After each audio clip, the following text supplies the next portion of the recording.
Dr. Warren, are we in the end times? Yes, you are in the end times. The end of not the physical cosmos of the universe. You're in of the great American empire that we're in. The dream that we're in. You know that we are. Matter of fact, you can see the end of the dream. What do you mean end of the dream? Just go to Detroit or Flint and you can see that the factories that we have, globalization, you know, NAFTA, GAFTA, whatever you want to say, GATT, whatever you want to say, we have no factories in this country anymore. None.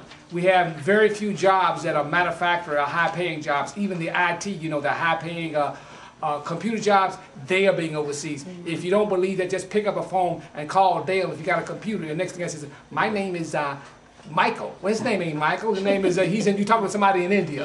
So that's outsourcing. So what you're having is the deindustrializing of America, whether you be black or white, whether you be, I don't care what your color or whatever, globalization has affected you, and the nation has entered a stage of a second world and getting ready to enter the third world, which would be when the collapse finally gets here. Okay, well, the collapse is happening, but when is the Antichrist showing up?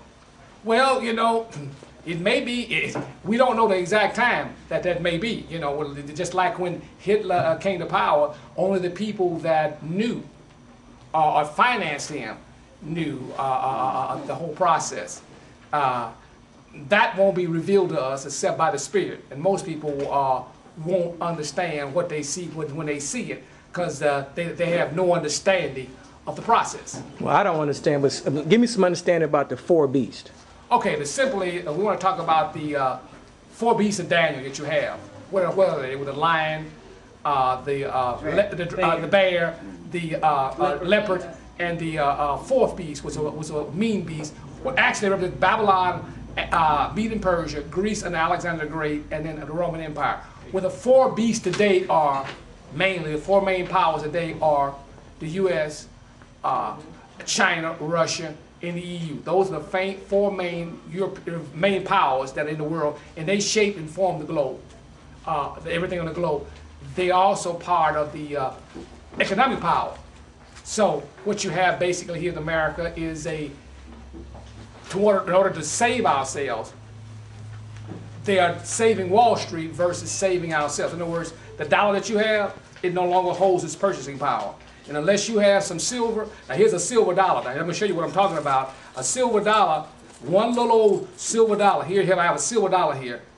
Now this is $1 face value. It says $1. It says $1 on it. But in order to buy this, I need about either 18 or 25 of these to buy just one silver dollar. This is 90% silver. It's no longer in circulation. And many of these things have been melted down. So if you don't have, as this becomes corrupted, or should I say worthless, as we begin to, should I say, enter a depression, the only way that you're going to be able to pay for your food, or move around, or preserve your wealth or your purchasing power is to have this gold and silver, which is actually the real money or the wealth that God made or Elohim made, gold and silver.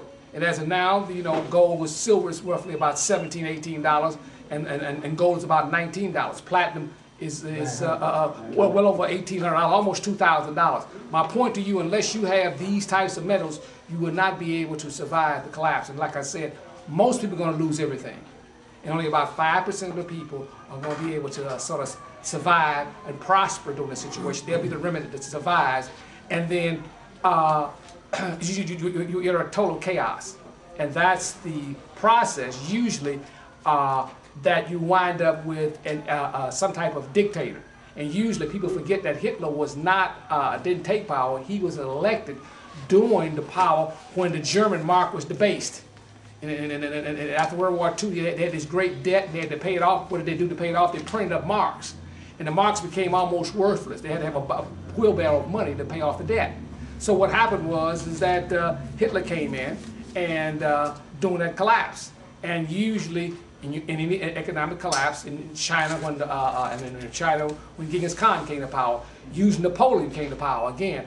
These are rulers, or tyrants, or whatever you're going to call. They always come to power when you have an economic dislocation, or what we call a depression. So these are the things that you're going to be facing, and there is no hope of the thing ever turning around. This here is over with. See, and you may get a blue one tomorrow, or next 2 or 3 years. So your hope now, what you must do is get as much silver as you can get your hands on to preserve your wealth and be able to at least halfway survive. And most of all, you're going to have to pray, because you're looking at a government that has become insolvent. The only way they can keep itself afloat is borrowing money from foreigners and also print. And you see that the whether you want to talk about the auto industry, whether you want to talk about the housing is in a depression. The first time this past year, I think it was, housing lost 10% of its average home price. 10% of its value was all. The prices declined nationwide. That was the first time in 75 years. Prices declined all through major markets. Can you imagine? And most people's wealth are tied to their houses, folks. That is your so-called nesting egg. But listen, did you know that 8 or 10 million houses are already upside down? What do you mean upside down? The mortgage is worth more than the house. And as the houses continue to drop, it's going to go to 35 or 40 million. So what little nesting egg that you have in your house, it'll be wiped out. So unless you bought your house back in the 60s, you know, other than that, most people are going to lose a great deal of wealth. And unless they have this silver, a gold, something that can maintain its wealth, and expand, you're going to be wiped out. And I mean, when I say wiped out, you can read some of the stories about the Depression. Dr. Warren, do you think that they're going to, at some point, have us turn in our greenbacks for debit cards, like they got rid of the food stamps? We have link cards now here in Chicago. Do you think they're going to tell us to turn in our cash and give us little cards to do all our business? I wouldn't put that past it, but the problem with that is this.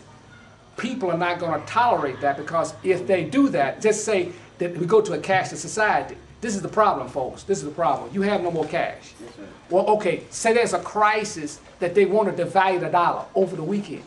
Now, all your money is in the bank, am I right? And all of a sudden, they said, we're going to devalue the dollar 50%. That means what costs $5 now costs $10. So that means your money has lost 50%. And see, if you don't have any silver somewhere as a backup, see what I'm saying, a great deal of your wealth in that, then that means the money in your bank has lost 50% of your value. Your pension that you're going to get, so you get $2,000 a month, well, it's only about $1,000 now, because they had to devalue the currency, they had to debase the currency. So the only way that you can offset this is to get some old silver. These are what you call junk silver, old silver dollars, silver dimes, quarters, and half dollars, and silver dollars. We call Bow dollars being here. This is the only thing, or the silver eagles. You need something to preserve your assets. And listen, don't wait around for the last minute.